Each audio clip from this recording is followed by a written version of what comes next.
Bismillah ar-Rahman ar-Rahim. Everyone, welcome. Surah Yunus, chapter 10, verses 59 to 65 will be covered today. Human freedom, the issue of halal and haram. These are the references, and this is our contact in case there is a query or question. Recap verses 54 to 58. If we remember, we had a few sessions on these verses, particularly on verse 57. And I'll go through a few points. Since our deeds leave an impact on ourselves, hence whatever material associations we have in this life, these are of no benefit for the life of the hereafter. We need to focus on the kind of self which we have while living our earthly life. Coming to terms with this fact that everything in the universe belongs to Allah, and then understanding the functioning of the outer world and our inner psyche helps to gradually come to grips with the reality of our existence as human beings possessing the trait of choice and intent. Next is life and death in every form follows the laws of Allah, and we need to look for explanations both in the physical world and in the world of our psyche. The fact that we are physically mortal means that our existence in this world is finite, and the law of requital is applicable to every facet of human existence. The Quran is for the whole of mankind, and those who accept its guidance ascend a different plane of existence by virtue of Iman. And as a consequence, they gain access to its value system. Understanding this value system helps us to perceive the psychology behind cognitive dissonances, and then by using the Quran, these can be addressed over a period of time. As we discussed previously, and more of this will be discussed as we go along through the Quran, that these dissonances are the ones which can hold us back in our understanding of the Quran. And these have to be eliminated. And the Quran helps us to deal with them effectively. Let us look at the first verse of today's presentation, 10:59. Designation of haram and halal helps to provide freedom to mankind. No one has the right to interfere in this. قُلْ أَرَأَيْتُمْ مَا أَنزَلَ اللَّهُ لَكُم مِّن رِزْقٍ فَجَعَلْتُم مِّنْهُ حَرَامًا وَحَلَالًا قُلْ لَلَّهُ أَذِنَ لَكُمْ أَمْ عَلَى اللَّهِ تَفْتَرُونَ. Ask them, have you ever pondered on this, that the means of rizq which Allah has produced for you, you take it upon yourselves to declare according to your own beliefs, some of these as halal, some haram. Ask them, has Allah given you permission to do this, that you begin to make decisions about what is haram and halal yourselves? And haram and halal, as we know, haram is something which is forbidden and halal is something which is permitted. The truth is this, that you formulate some decisions from your own side, and then by assigning them with the name of Shariat, relate these to Allah. This is an immense concocted lie. Now, defining the boundary of the human freedom. Because anything which is permitted and is forbidden is defining the functioning domain of the world and as human beings. So it is important that when we are living our life, we should exactly know what is good for us and what is not good for us, so that we precisely can tailor our life according to those boundaries. In this verse, the Quran has drawn our attention to the issue of not transgressing the limits defined by Allah. These limits, requisite for optimum freedom as human beings, are clearly defined in the Quran with a view to channeling our potentials towards the development of the self, which can then help in the establishment of the system of Deen. Second is, to live a collective life, we need some defined boundaries. Because we have to interact with each other, we have to utilize the means of sustenance in this life, and of course, we also have intellect and emotions. So as a consequence of that, we can develop some conflicts. The Quran has used the term haram, which is opposite of halal, for this kind of restriction. Halal means to become free after untying ropes.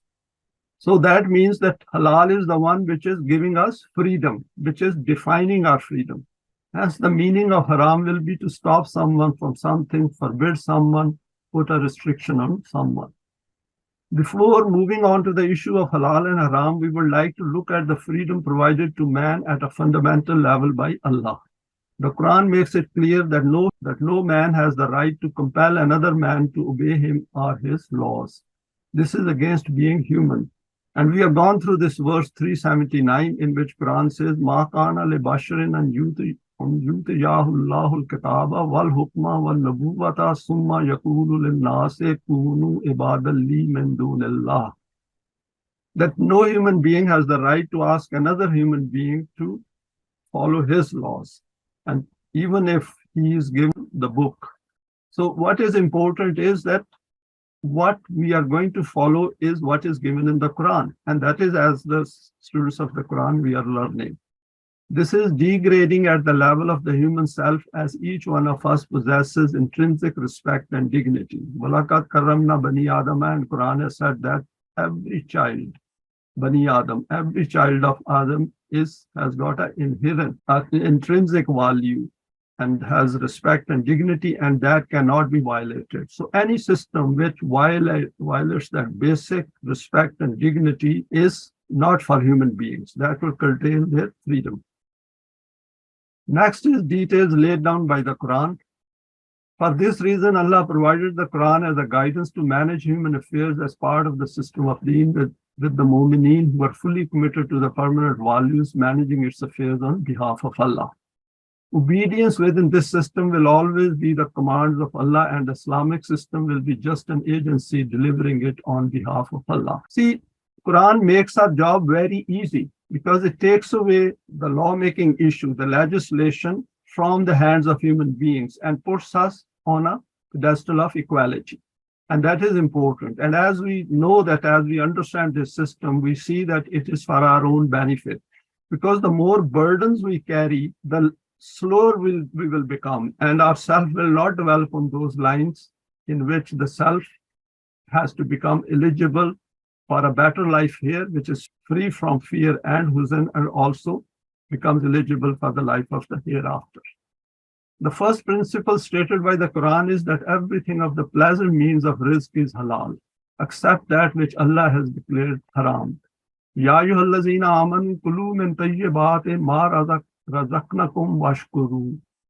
O Momineen, whatever is given to you as rizq, eat pleasant things from it and display shukr. And we'll come to shukr slightly later. In relation to, for example, edible things, it is stated in 5.3 that haram is dead meat, blood, and it's related to flowing blood, flesh of pig, and that on which has been invoked the name of other than Allah. So these are the things which Quran has very categorically defined to be haram. After that, there are some details of animals which have died, for example, by strangling, by a fall, etc. We can go through the rest of the verse. After stating this, the Quran has declared that this day Deen has come to its completion. After defining these haram things, then the Quran says, Al-Yawma akmaltu lakum deenakum. And that is important for us to understand that it is in the context of the system of Deen. Next is the issue of halal and haram needs to be viewed in terms of human freedom. In relation to some of these prohibitions, we need to bear in mind that Allah has given us maximum freedom and no one has the right to add anything to this list which is mentioned in the Quran. And that is something which we should keep it in mind, that if any human being adds another thing into these prohibitions and says this is also haram, then that means they are transgressing. And if they transgress, one may say that it will not make any effect, any effect. If we add few more things to this haram, actually it is a very serious crime against humanity and in the book of Allah, and we will see that. If someone does this, then they are essentially transgressing the commands of Allah, and which is a very severe crime. We can figure out from this the seriousness of curtailing human freedom. As a consequence, those who resort to this can never benefit from the Quranic guidance. And that is an important point, because these things contaminate our thinking. If these contaminate our intellect, our ability to understand the Quran is diminished. Because if our mind is contaminated, then forget about Deen. We can never ever be able to understand the Deen. And if we don't understand the Deen, we will never get Allah's help in this regard. So it is very serious. Even in these prohibitions, since these are related to food, the exception is noted by the Quran that in case of any threat to life, these can also be consumed by force of necessity without willful disobedience nor transgressing due limits. That means even in these prohibitions, Quran has made an exception that, if, for example, if you are dying of hunger, you desperately need it, then you should eat it because your own physical life is very important. Because if physical life is not there, then we cease to exist. So that is important, but we should not go beyond limits. For example, if one of these haram things we are eating and we like the taste, we start transgressing the limit. And we should keep it in mind that Allah knows our intentions, and our intentions are the ones which are going to affect ourselves. Another point which we need to bear in mind is that the Quranic commands are within the system of Deen and are addressed to Jamaat Momineen, because the verse starts from Ya ayyuhallazina amanu. Without the system of Deen, insistence on following these commands may provide us with a false sense of self-satisfaction that we are following the Quran. And as a consequence, we do not then strive any further on the path of Allah. And this is happening around us, that we have picked and chose whatever suits us on individual basis and never ever think of the system of Deen. This selected so-called obedience of some of the commands which are meant for the system of Deen is preventing our minds from looking at the serious issues present in the world to which Allah is directing our attention, for example, tyranny and exploitation. So pick and choose is a crime in the book of Allah. And that is something which we must keep it in mind. Imposing anything as haram, which is not given in the Quran, is to restrict the freedom of people for all times, and those who do so are committing a crime against Allah as per the Quran. One verse sums up the basis of the issue of halal and haram. And over here, this is the verse from Surah Araf, and I'll go through the meanings. O Rasool, ask them who it is that has forbidden those things of adornment and attraction and pleasant edible things as haram, which Allah has produced for the use of His servants. These things are equally available to Momineen and others in the life of the world, and according to our physical law, whoever wishes can acquire these. So Quran over here said that who has forbidden these? Qul man harrama zinatallahi allati akhraja li ibadihi wal tayyibati min ar-rizqi. See, nothing is left. So that means with those exceptions which is already noted, everything is halal. And why it is halal? Because Allah does not want to curtail our freedom. If He wanted to make all these additional things haram as well, He would have said it. And that is the point which Quran is trying to make, that we do not want, Allah does not want our freedom is curtailed. At this time, they have to face great hardships in order to acquire these, but in the new revolutionary era of life, these will be available without any grief and hardship. In this way, we make our laws clear to those people who make use of their intellect and vision and use their knowledge and understanding. Just see, كَذَلِكَ نُفَصِّلُ الْآيَاتِ لِقَوْمٍ يَعْلَمُونَ. Now, next is, I have quoted another verse from Surah Al-Ma'idah. The Quran has catered for all aspects without affecting human freedom.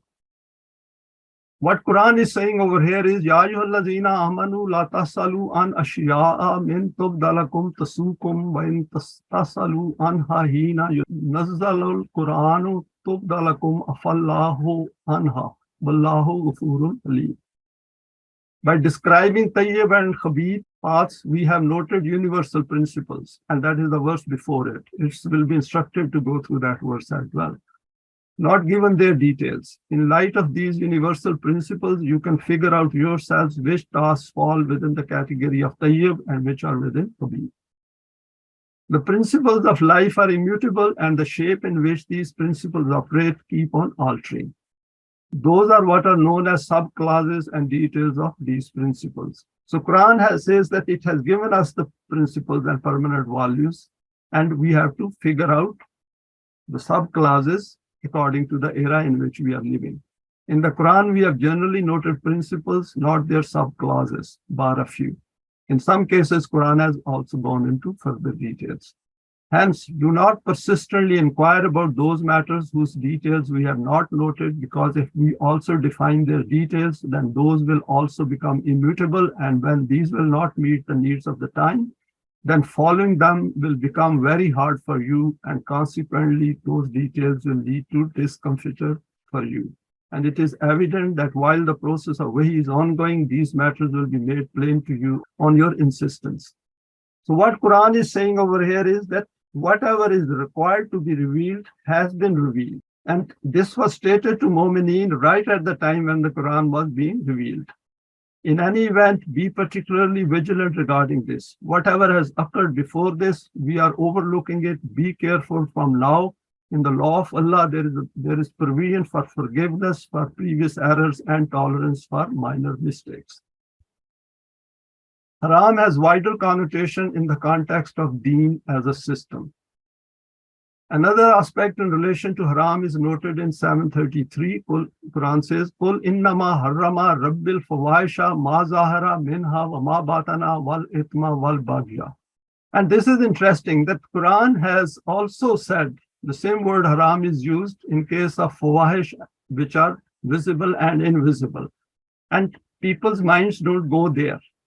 And they are more concentrated on something which is physical. Those things are forbidden which are evil, whether visible or hidden, i.e. includes the state of our mind as well. The Quran is very precise in that if you do not forbid evil and do not promote maruf, as stated in the Quran, then your life will become hell on this earth. And over and above, if you add more haram things in this list, which we have already specified, then you will multiply the fire of the hell in which you are living. From this, it is clear that firstly, to declare something haram is the prerogative of Allah and Allah only. Second is, no one else possesses this right.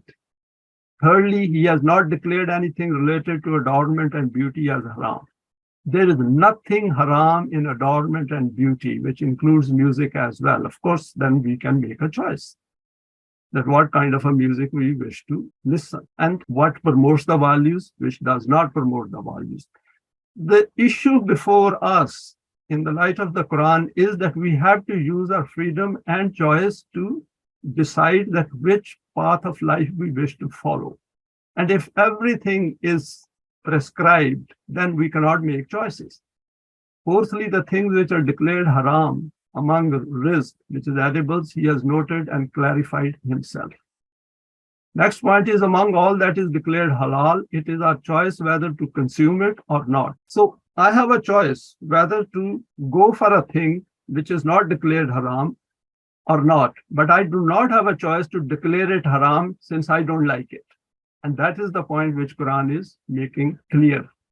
For example, if we do not like a particular food, then we can avoid eating it. That is our choice. There is no sin in that. There is no crime in that. I have just used my choice. But we cannot declare it as haram just because we prefer not to eat it. Regarding the food of the people of the book, Quran says being halal, this does not mean that all kinds of food is permitted, i.e. it will be that food which is not declared haram by the Quran. There is also a condition here that they should also consider food with us to be halal. Just go through this verse. It's instructive to go through these details for our own understanding. An important point here is that we live in a non-Deen world, and Muslims of all denominations live comfortably without looking at these finer aspects of human psyche and legitimize their living by turning all these instructions of the Quran into ritualized practices, whereas the Quran is inviting us to look at these within the context of the system of Deen. And that is important, that by selecting few which suit us and rejecting the others, what are we doing with our lives? That is, that not only our own lives are in disorder, we are also not looking after yatim and miskeen of the world to whom the Quran is repeatedly drawing our attention. Going against the values of the Quran is a recipe for disaster. وَمَا ظَنُّ الَّذِينَ يَفْتَرُونَ عَلَى اللَّهِ الْكَاذِبَ يَوْمَ الْقِيَامَةِ إِنَّ اللَّهَ لَذُو فَضْلٍ عَلَى النَّاسِ وَلَكِنَّ أَكْثَرَهُمْ لَا يَشْكُرُونَ. Those people whose state of boldness and audacity is such that they make their decisions themselves and then by relating these to Allah, implement these in the name of Deen. Ask them what is their view of the day of judgment ultimately. Do they think that they can do whatever they desire? There is no one to question them. Do they think that this conduct of theirs will continue like this for eternity and that no such revolution will arrive due to which their pattern of life will alter? The reality is that this self-deception of theirs is actually due to the law of respite of Allah, according to which the outcomes of deeds appear after a period of time. Consequently, these people think that there is no such law like the law of requital, whereas if they paid attention, then this reality would have become apparent to them that the law of respite is a special blessing that is further on mankind from the direction of Allah. Because due to this, there is a chance of protection before the arrival of destruction. So we should not think that if we are going through the law of respite, in fact, our life is a law of respite, this falling law of respite from our birth to death. So if we have not suffered so far with the consequences of our deeds, whether individually or collectively, that does not mean that the law is not working. But the problem is that most people do not acknowledge its precise scaling. Now, 1060, doubts, suspicions, zan are dissonances created by human mind and need to be addressed. The Quran has placed repeated emphasis on the issue of human accountability and the day of judgment. It presents two realities as facts and invites us to think through the issue consciously and deliberately. Then it informs us that merely accepting its possibility intellectually is not enough. It is important to look at the consequences of not registering it cognitively, as this will lead to wasting important time in our life. Do we seriously reflect that the Quran is from Allah who owns the universe? And these are important things, that whatever is stated in the Quran, it is serious and we have to acknowledge it and absorb it and accept it through our heart and mind. Life spent under zan, which is doubt, suspicion, conjecture, is not the same as life lived in the light of Iman and the permanent values. The former is the equivalent of living in darkness, while the latter is living in light and also knowing it to be such through the signs given in the Quran. The Quran directs us to enact everything in this life and to not postpone it for the next life. Do not even try to leave it for the latter part of this life. And this is an important comment which I noted over here after thinking through it carefully, that what we should keep it in mind is not to postpone things. Because if we postpone, that means we have less time towards our death. That is, we have a less time to act when we are nearing our death. And secondly, we are not sure, we might go into some kind of a serious physical disability and fail to do more. And that is the important thing, that whatever we can do within the means available to us, then we are doing our best to the best of our ability. It presents this evidence of being al-haq through the changes which take place through the development of ourself and total transformation of our vision and outlook. Then Allah concludes the verse by stating the fact that وَلَكِنَّ أَكْثَرَهُمْ لَا يَشْكُرُونَ, i.e., human efforts are only multiplied in terms of their outcomes on this path guided by the Quran. Most of mankind will not follow this path as they do not make the right choices in life. What is shukr? So what I've done over here is I thought to go through this route and in slightly more detail some of the applications which are noted in Lugat al-Quran. This is the root here for shukr. The original meaning is to fill up and to express or manifestation of expression. Ibn Faris has noted different basic meanings, including something in a state of being filled and also abundance in quantity. That is, some efforts we make and as a consequence, what kind of results we are getting. Such an effort whose full outcomes appear before us just like milking a goat. Because if we are maintaining a goat very well and feeding it well, then it is going to give us good quantity of milk. Some applications, kufr has appeared as the opposite of shukr. So it is some kind of character, some behavior, some attitude towards life. And shukr means which meets the criterion of the Quran. Keeping Allah's bounties open for mankind to not hide or cover these. So it is not merely saying by through our tongue, shukr Allah. It means to do something. It is used in relation to that animal which provides more milk even with less fodder. Very important, that is, we utilize our abilities to our maximum for the good of mankind.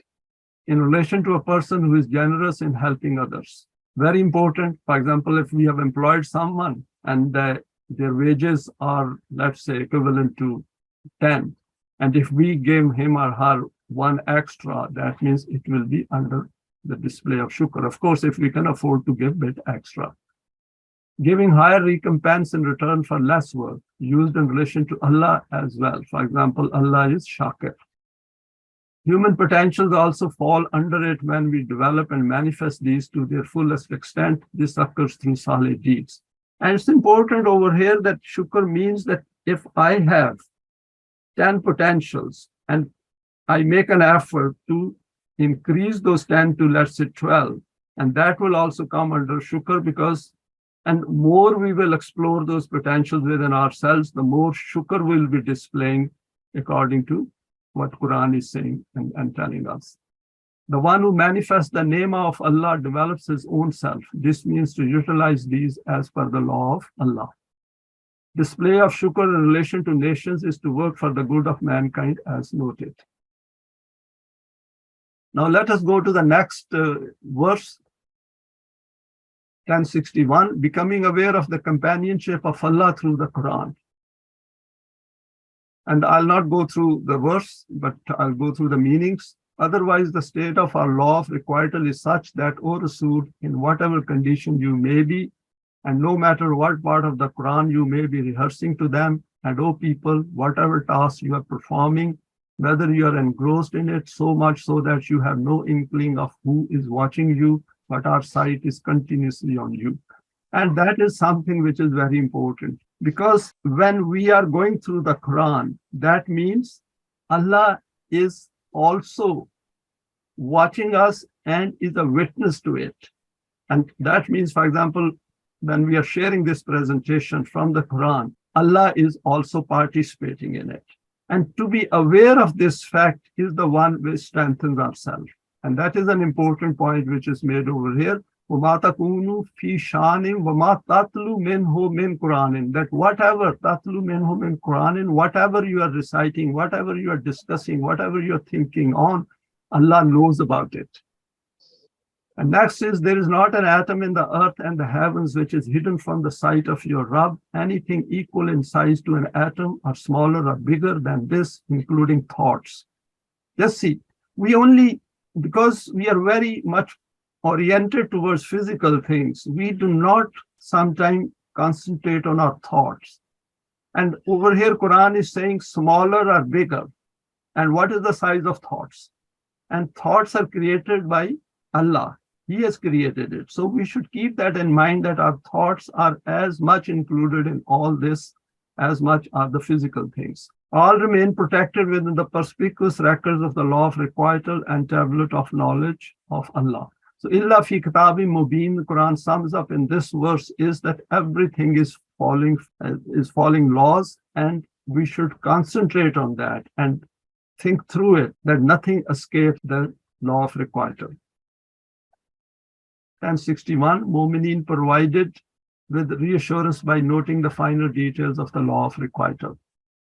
The verse reiterates a few finer points here which provide us with reassurance that nothing escapes Allah's sight in the human world. Those who choose to be on this path are never going to be abandoned as long as they remain firmly on Surat al-Muttaqee. So there should not be any iota of doubt that Allah will not extend his help to us in case we are following the Quran as the Quran tells us. And of course, it depends on the means and resources at a particular point in time.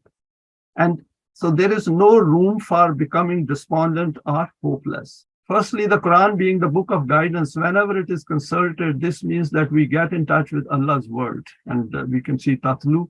And after receiving direction on any issue, we then act on it. During this whole process, we remain aware that it is being carried out in His presence, and Quran says very clearly, وَهُوَ مَعَكُمْ أَيْنَمَا كُنْتُمْ. The issue is that are we aware of this fact all the time? Secondly, nothing is hidden from the knowledge of Rabb, i.e., all means of sustenance for all times are catered for by Allah for the whole of mankind. The issue is to manage its equitable distribution among mankind by meeting the criterion laid down by the Quran. Next is thirdly, since Allah has knowledge of everything right down to the tiniest particles, therefore Momineen who are taking responsibility on his behalf need to strive hard to figure out these details. Why should they do this? To ensure that all requirements of the members of society are fulfilled and all human beings are accounted for within the system's responsibility, and it's not an easy task. So when Quran says tiniest parts, it means it is drawing our attention to be aware of it when we are dealing with the system of Deen. Next is under the same verse 1061, Allah by relating to himself draws our attention to the finer aspects of our living. Fourthly, all this knowledge is meant to be explored by man in order to benefit from this. The potentials for this are kept within Adam right from the time of his creation. Malaika are committed to help Adam in his respect. By stating fi kitabim mubin, the Quran has made it clear that whatever is required by man is placed within his reach. All he has to do is desire it, then motivate himself, and through hard work he can acquire it. Next is fifthly, Momineen who emerge from among mankind need to commit to the cause of Allah, which indeed is their own cause, i.e., there lies the secret of their own eminence and loftiness in this life and the life of the hereafter. Point is that we should not be scared or fearful of this. When we have come to the Quran, then it is our duty to keep it in mind that we are doing whatever is possible within our means to promote the cause of Allah, to promote the cause of Deen. And we are never going to be alone because he's always with us. So this idea that we go back to him in the hereafter, this is against the Quran. We have to develop that level of consciousness and awareness right here in this world, where we are all the time aware that Allah is with us. This verse defines in a nutshell the importance of being human and then enhancing its value on an exponential scale by understanding the significance given to Momineen. And see how much reassurance he is giving us, for example, through this verse, that whatever you are doing, you are within our sight. We know what you are doing. We hear as well and we see as well. And that is at self's level. And that is very reassuring because even living in hell, we can get the assurance that this system can be changed, that life can come out of death. From an animalistic level where he has nothing beyond his physical death, the Quran is defining the highly refined state of the self's development. Allahu waliyul lazina amanu yukhrijuhum minal zulumati ilan nur, that Allah is the companion of those who have Iman, and he brings them out of darknesses into light. And we have seen that how many darknesses we have already discovered and we have come out of it. And we now know what light means to remove these darknesses. Allah is the companion of Momineen and brings them out of darknesses into the light. After this verse, Allah sums up the status of Momineen in the next two verses. Now here come two verses, 62 and 63. Nothing is left for the hereafter. All is summed up. Now it is our choice. Allah inna awliyallahi la khawfun alayhim wa lahum yahzanun allazina amanu wa kanu yattaqun. Remember those people who through obedience to the laws of Allah become the companions of Allah and they become awliya. For the establishment of the system of Allah, neither fear of any external power remains in them, nor anxiety from inner conflict. And if we remember, Quran says that it will help remove huzn. So that means the huzn will be through the hands of human beings. And Momineen have to recognize it. There is no separate class of these people, that is awliya. These are those people who accept Iman in the truth of the laws of Allah and live life in accordance with them, i.e. it is those who are Momineen and Muttaqeen that are called awliya. And we'll look into it slightly more detail later. Becoming Muttaqee is evidence-based. These two verses sum up the ultimate reality of human creation, its need for guidance, and the supreme companionship between man and Allah. Coming to grips with comprehending this relationship and the subsequent transformation of human outlook sets the scene for the system of Deen. What is noted in 1057 becomes elaborated here. If you remember, in 1057, Quran had addressed mankind, and then it said that Hudam wa rahmatul lil Momineen. So that is to which I'm trying to point our attention. In verses 230 to 38, Allah described the basis of the creation of Adam, and right at the outset made a few facts clear to him about his creation, i.e., possession of choice and intent. A great asset, great attribute, and this choice and intent is the one, once we look into it in finest details, then we realize our own intrinsic value. Limitations of his existence in terms of being physical, for example, finite duration of his life on the planet, weakness of his intellectual and emotive makeup, and importance of his social and communal life in the world. So Allah did not leave it there. Then he told Adam that all these weaknesses you can overcome and strengthen them. Adam is told clearly and unambiguously that he will end up creating problems of fasad and bloodshed, that is, conflicts, chaos, wars, differences, fear, grief. So if all these exist, that means we are not following the Quran. If he does not seek the guidance of Allah and does not search for a higher aim to his life, if he thinks that there is nothing more to his life other than to pursue his own hedonistic desires, and to live life assuming that it will end with death, then essentially he will create hell for himself and for others and will find nothing in the life of the hereafter. Next is journey from Adam to Momin is placed within the reach of man.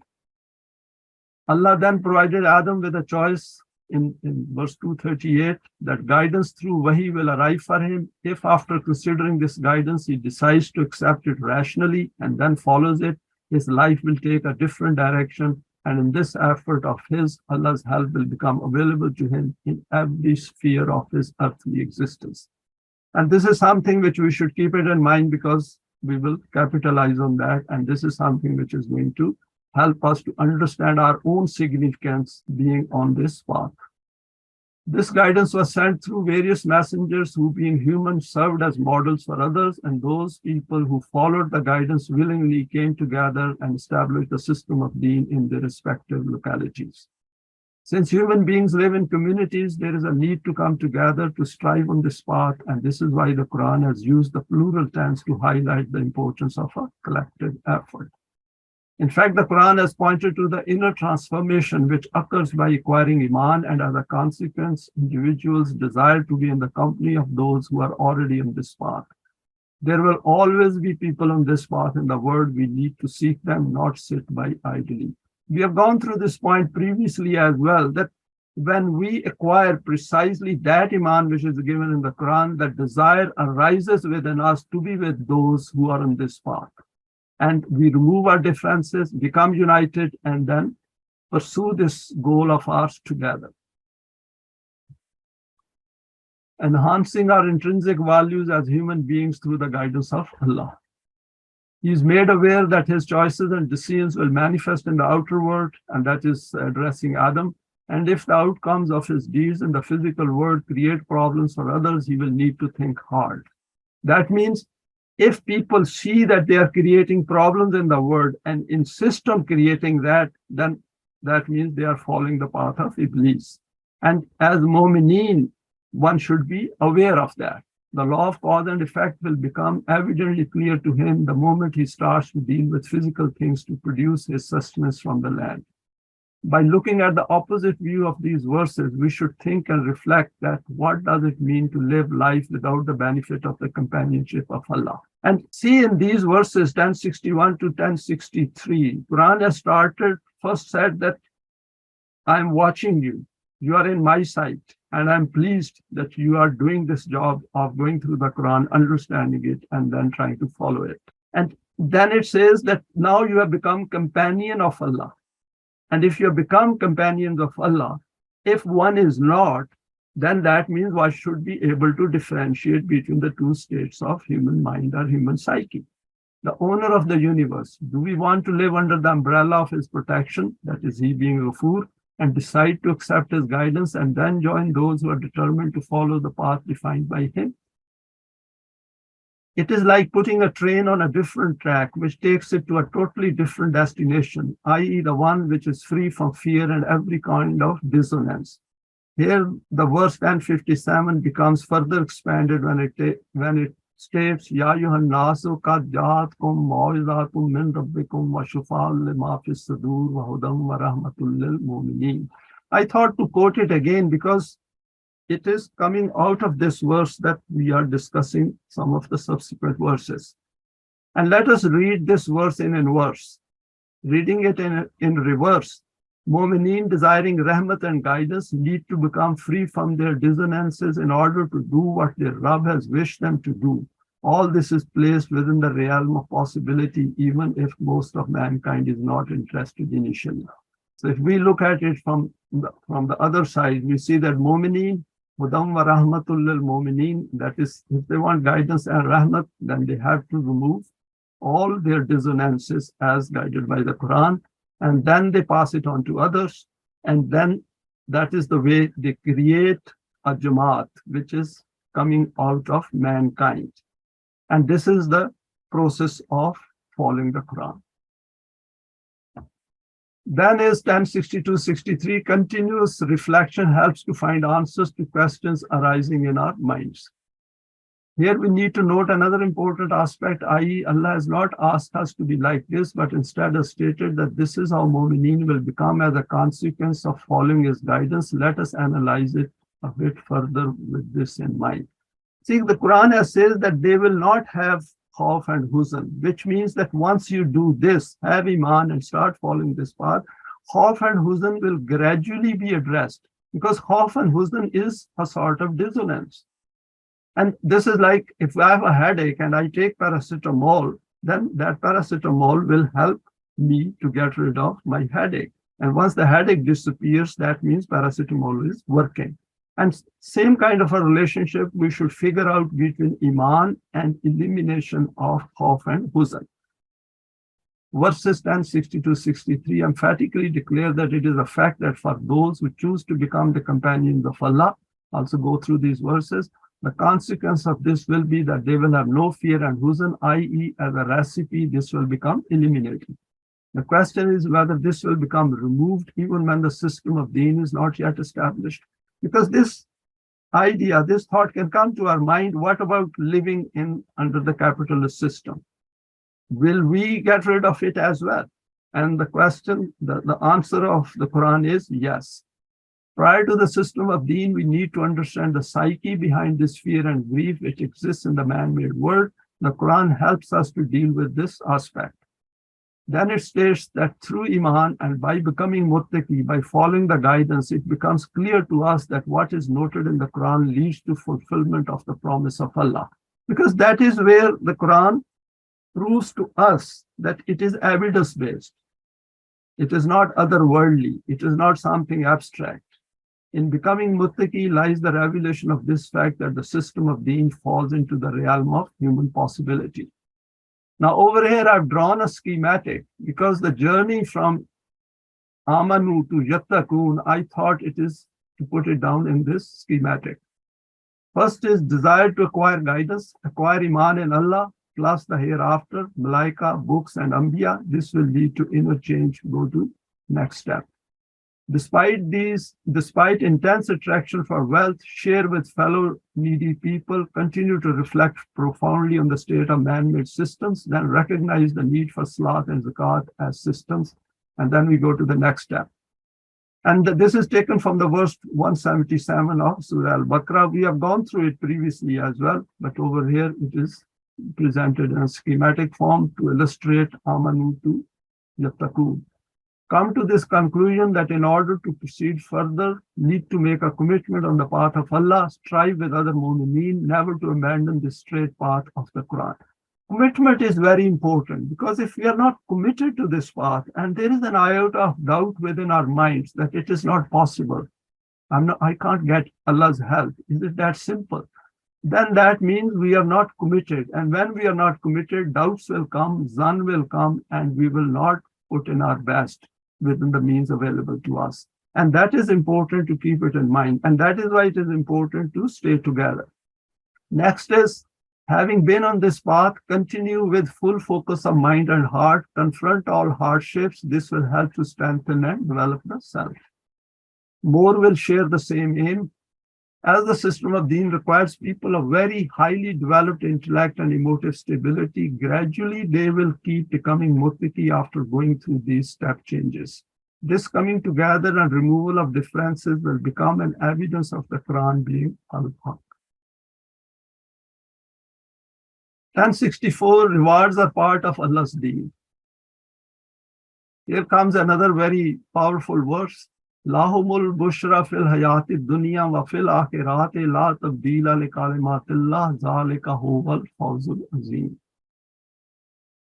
For them, there are prosperities and successes of every kind in the life of this world, and also bounties and achievements in the life of the hereafter, i.e., does not mean that these people live a life of deprivation and dependency in the world and are busily trying to attain spiritual ascendancy and adorning the hereafter through distaste for and severing from material things.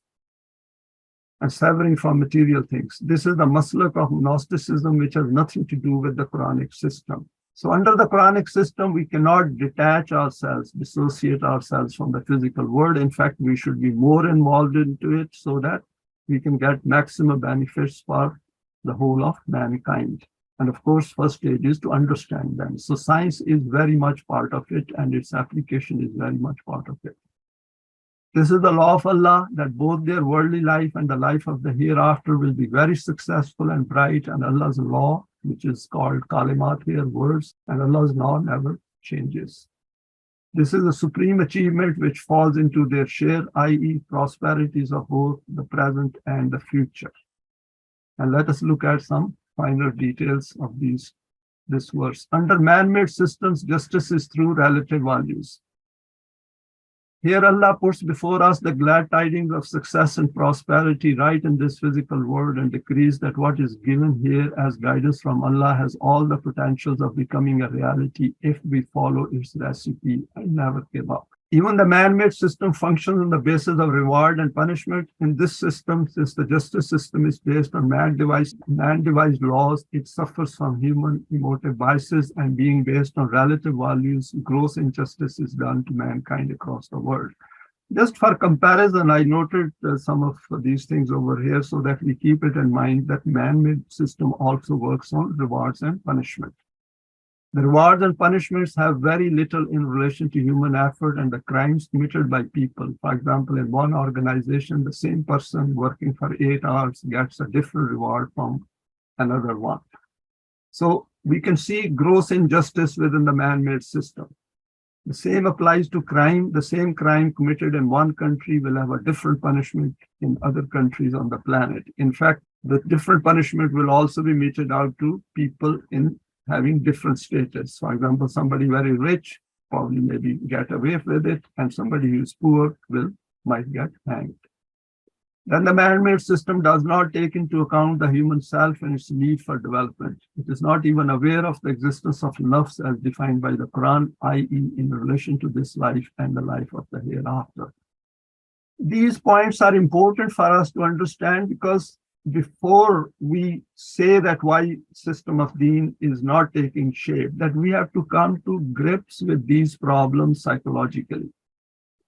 Rewards are part of treading on this path.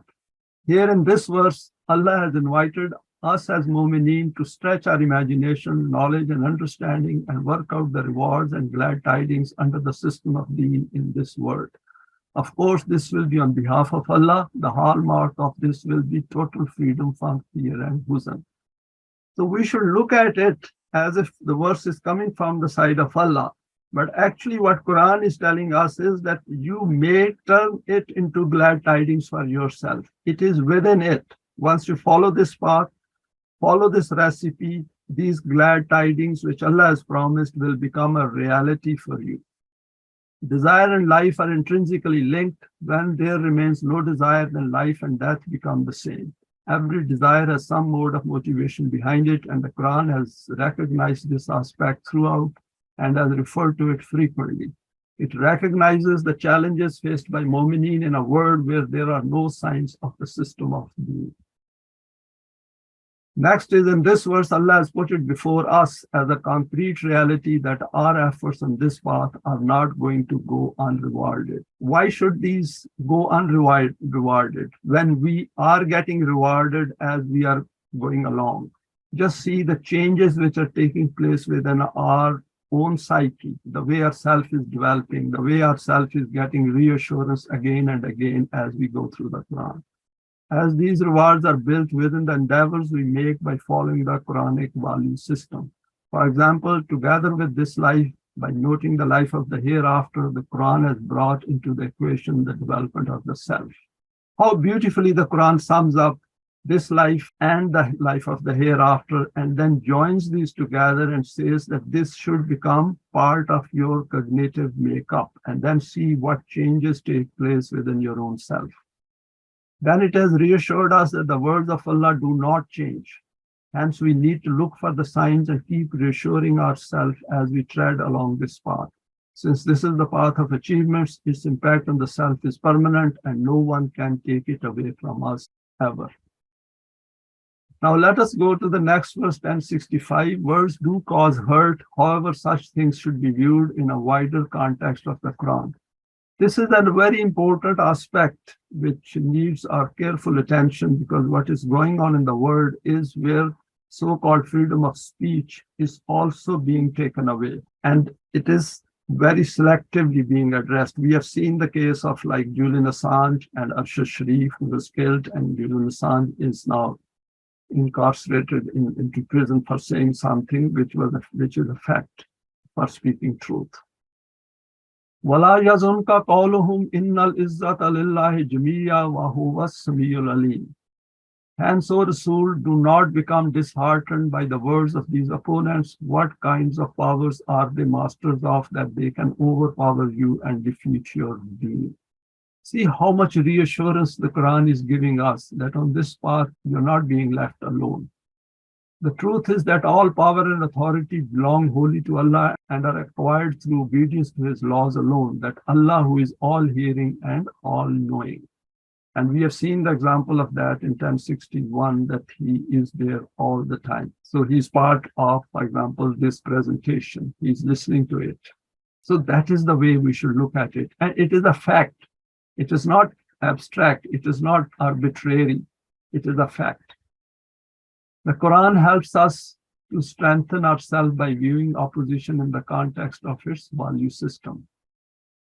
And I'll go through its meanings. This verse I quoted from Surah Haram. O Rasool, we are well aware of this reality that whatever things these people say about this system are a cause of great distress and anxiety for you. So Quran is recognizing that what kind of opposition we have and who are declaring, who are passing all types of negative comments. But they do not falsify you, that this thing becomes hard for you. They are actually falsifying the law of Allah, though their heart acknowledges it.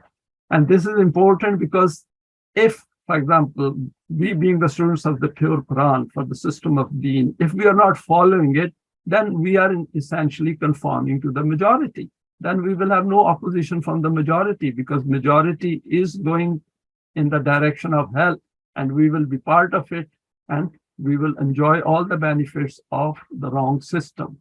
But the moment we stop and start opposing it and say that this is wrong, you're falling over the cliff, you're destroying your life, you're making this world uninhabitable, and also you have nothing in the hereafter, then of course they are going to retaliate. And this is a consequence of that. Hence, there is no cause to take its ill effect to heart if you say to someone that poison is fatal and he in turn states, no, it is life-giving. Then as a result of this, one can feel concerned about his ignorance, but there should be no distress and sorrow. Further along, remain vigilant about any hurt by words, expect it, and remain steadfast. There are 4 parts of this verse demanding our reflection. Firstly, in the propagation of Allah's message, there will emerge opposition of all kinds, and we need to be fully aware of this. If we follow the teaching and training of the Quran and develop ourselves from these lines, then gradually we will come to terms with the nature of this opposition and its causes. Next is, secondly, these people oppose this message because it goes against their wishes, and hence the opposition is indeed to Allah's guidance. So it is not they are not opposing us. Of course, we are representing Allah, we are His companions, so we have to take it. But we should also keep it in mind that we have a higher aim of life, and we have to take care of those yatim and miskeen and all the misery and khawf and huzn in the world. However, it is Momineen who present this message, therefore they vent their opposition against them. We are advised to learn to view it as opposition to Allah, hence the protection is, for example, if you look at this verse, وَسَلَامٌ عَلَى الْمُرْسَلِينَ. When we are passing on this message, the protection and security is part of it. If we remember when Hazrat Musa, he went to Pharaoh and he said, I have killed this man and I'm fearful that he might react. Allah said, no, I see as well as I hear. Thirdly, complete power as an entity belongs to Allah, that is to His laws, and as noted in 35:10, Quran says, Man kana yuridul izzata falillahil izzatu jamiyya. Alayhi yasadu al-kalimul tayyibu wal amalu salihu yarfa'uhu. By developing this resilience and patience within ourselves, we gradually gain strength. And over here, Quran has said, we have gone through this verse previously as well. And what Quran has said, that whole of power belongs to Allah. And if all that good we do, all the that is righteous we do, it rises up through our deeds. It goes up, yarfa'uhu, and gradually our self develops, and it reaches a state of development where it becomes fully certain that what is being promised by the Quran is going to materialize at some point in time.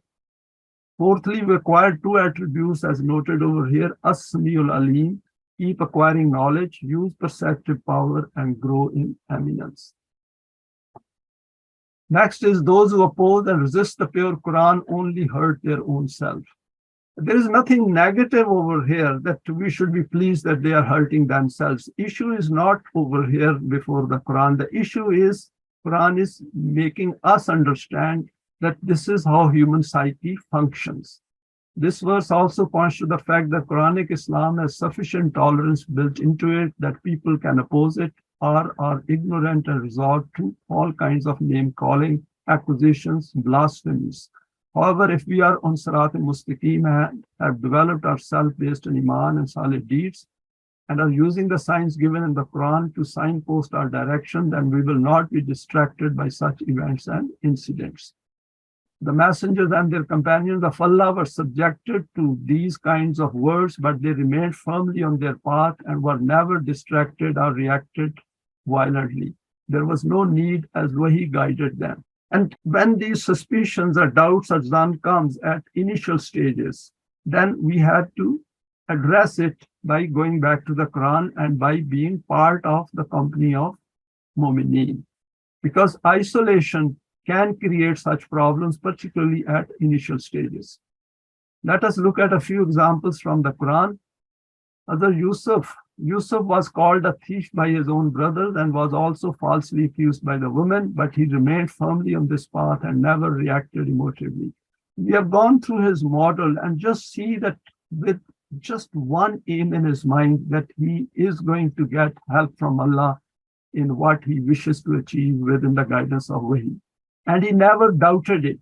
Even in the prison, he never doubted it. Why didn't he doubt it? Because he was absolutely clear about his Iman, in which his heart and mind both were committed. And that is a great example for each one of us, but of course we have more examples. The messenger Lut was verbally accused and threatened by his people. He did not react. Next is Rasulullah was called names, but he ignored all these and pursued his path with his companions.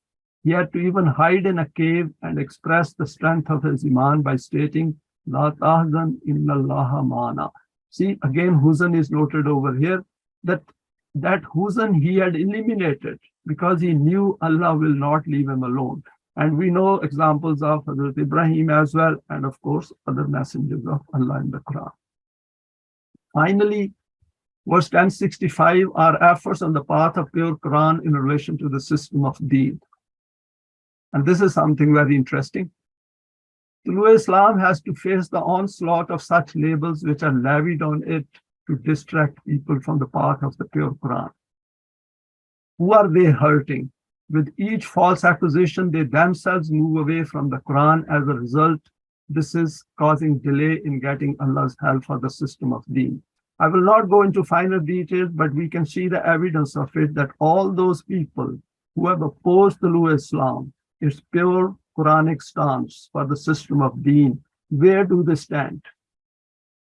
Their suffering has increased and they have done great damage to themselves because they have moved away from the path of Allah. And they are now finding it impossible to come to the Quran. They simply cannot think of the pure Quran providing them that guidance because they have created that hell which the Quran has pointed to themselves with their own hands.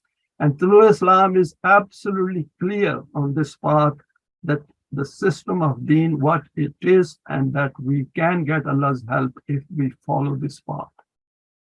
Even those who claim to be Muslims and study the Quran, when they are unable to perceive the Quran presenting the outline of the system of Deen and do not agree with the stance taken by TOLU-E-ISLAM in this regard, they also oppose TOLU-E-ISLAM, and all their efforts according to the Quran fall under the domain of this verse. أَفَتُؤْمِنُونَ بِبَعْضِ الْكِتَابِ وَتَكْفُرُونَ بِبَعْضٍ فَمَا جَزَاءُ مَنْ يَفْعَلُ ذَلِكَ مِنْكُمْ إِلَّا خِزْيٌ فِي الْحَيَاةِ الدُّنْيَا. That if you follow part of the Quran and do kufr, denial, rejection of part of it, then what will you get? You will get humiliation and ruin and devastation in this life. And we can read the rest of the verse from the Quran. We can see the evidence for this in that they continue to stay far away from the system of Deen, despite continuously talking about Quran and Sunnah. I put it in inverted commas, and we all know what it means, which is blatant shirk according to the Quranic formula. They all support democracy as a way to gain power, which is really to please the West and seek its approval. Keep trying it, will never succeed. TOLU-E-ISLAM is pursuing this path of pure Quran using the criterion of the Book of Allah, and this is the path of Hizbullah as stated in 58:22. If we remember, we have gone through this aspect that Quran classifies broadly human beings into two categories. Hizbullah, those who are defined by the Quran, and Hizb Shaitan, who follow their own desires. And it includes shirk as well. And if we are not on Hizbullah, then we are part of the other category and will never be distracted by anyone or by any other ism. The books by Allama Pervez have described all the relevant aspects of the system of Deen, and mankind will have to come to the Quran at some point in time in order to make sense of their life in this world. As long as they stay away from the system of Deen, there is going to be no peace and freedom from fear and grief in the world. And thanks for your time and for sharing this today. Please feel free to share it with your contacts. You may like to subscribe for future talks related to the Quranic system of Deen.